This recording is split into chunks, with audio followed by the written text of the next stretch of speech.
Lors de son déplacement à l'île de la Réunion, Elisabeth Borne a rencontré les professionnels de la filière agricole le 12 mai 2023.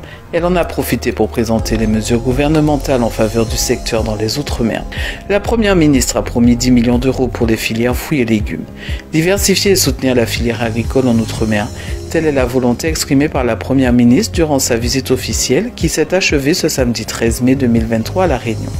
La chef du gouvernement a également évoqué la préparation du plan Ecophyto 2030 avec les agriculteurs. Un document révisé lequel devrait donner des alternatives aux produits phytosanitaires interdits. À son lancement en 2009, ce plan était baptisé Ecophyto 2018.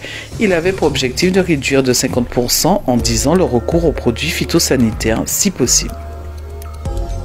Ce samedi 13 mai, Micha a remporté les Cross Battles de The Voice avec 81,7% des votes du public. Pourtant, le jeune Guyanais avait perdu sa voix la veille de son passage sur scène. Micha et Lola ont clôturé le bal des Cross Battles dans la saison 12 de The Voice. Devenus amis au fil de l'aventure, les deux candidats avaient tous les deux demandé à leur coach, Amel Bent et Vianney, de ne pas tomber l'un contre l'autre lors de cette épreuve tant redoutée. Malheureusement pour eux, le hasard en a décidé autrement et Micha s'est laissé submerger par l'émotion au point de pleurer avant de monter sur scène. Le Guyanais avait ouvert une cagnotte pour pouvoir se rendre à Paris et participer au télécrochet de TF1. Micha qui a annoncé qu'il ne passera pas le bac cette année et qu'il va sûrement le passer l'année prochaine. Nous lui souhaitons bonne chance pour la suite et que l'aventure continue.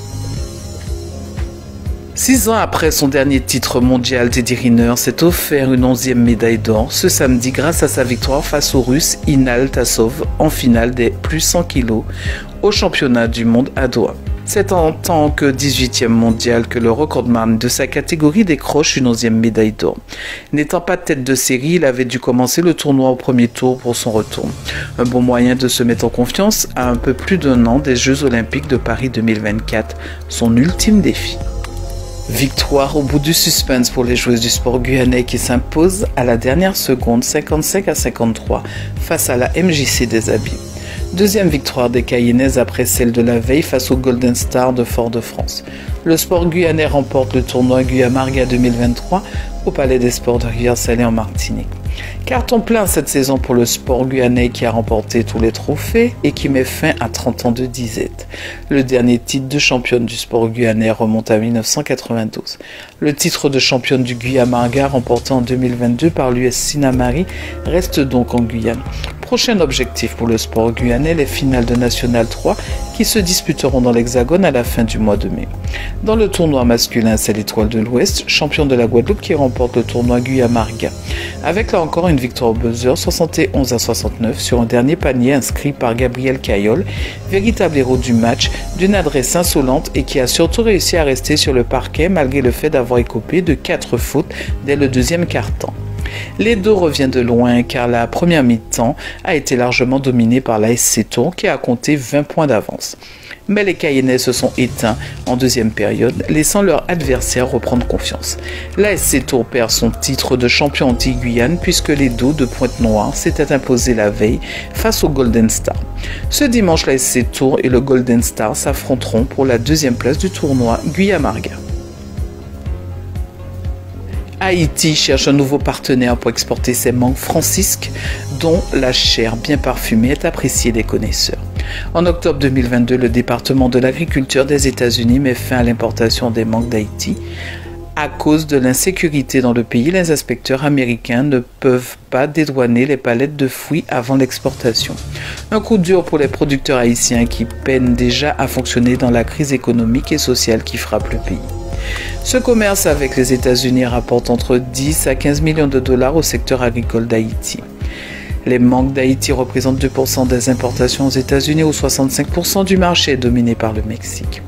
Le marché domestique est incapable de consommer la quantité de mangues cultivées en Haïti. Aujourd'hui, les cultivateurs de mangue de République dominicaine visent la part de marché occupée auparavant par les producteurs haïtiens. 4 nouvelles usines de tri et d'emballage ont été construites dans le pays. À cette période de récolte intensive de mangue en Haïti, cette opportunité est bienvenue mais insuffisante pour rentabiliser la production destinée à l'exportation. Il en faut beaucoup plus. En 2023, des tonnes de mangue haïtienne risquent de pourrir dans les champs des 21 départements où la culture de ce fruit est vitale pour l'économie. Les producteurs vont perdre une partie majeure des revenus annuels.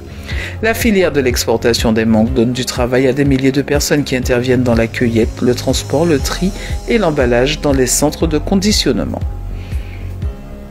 La déforestation en Amazonie brésilienne a chuté de 68% en avril par rapport au même mois l'année dernière, selon des chiffres officiels publiés ce vendredi. Un résultat probant qui demande à être confirmé dans la durée. 4 mois après l'arrivée au pouvoir de Luiz Inácio Lula da Silva, qui a promis de mettre fin d'ici à 2030 à la déforestation dans la plus grande forêt tropicale du monde, quelques 328 km² de superficie forestière ont été détruits selon les données satellitaires de l'Institut national de recherche spatiale. Selon les experts, la destruction des forêts primitives dans l'immense Brésil est principalement due à l'avancée d'exploitation agricole pour y installer du bétail et des cultures.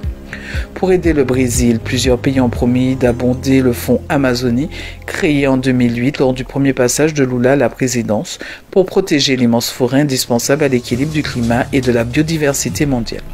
Fin avril, Lula a annoncé l'homologation de 6 nouvelles réserves indigènes, les premières légalisées en 5 ans, considérées comme des remparts, comme la déforestation, octroyant ces terres aux peuples autochtones pour préserver leur mode de vie traditionnel.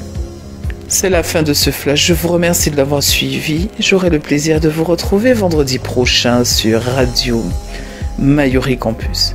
Je vous souhaite une très bonne semaine.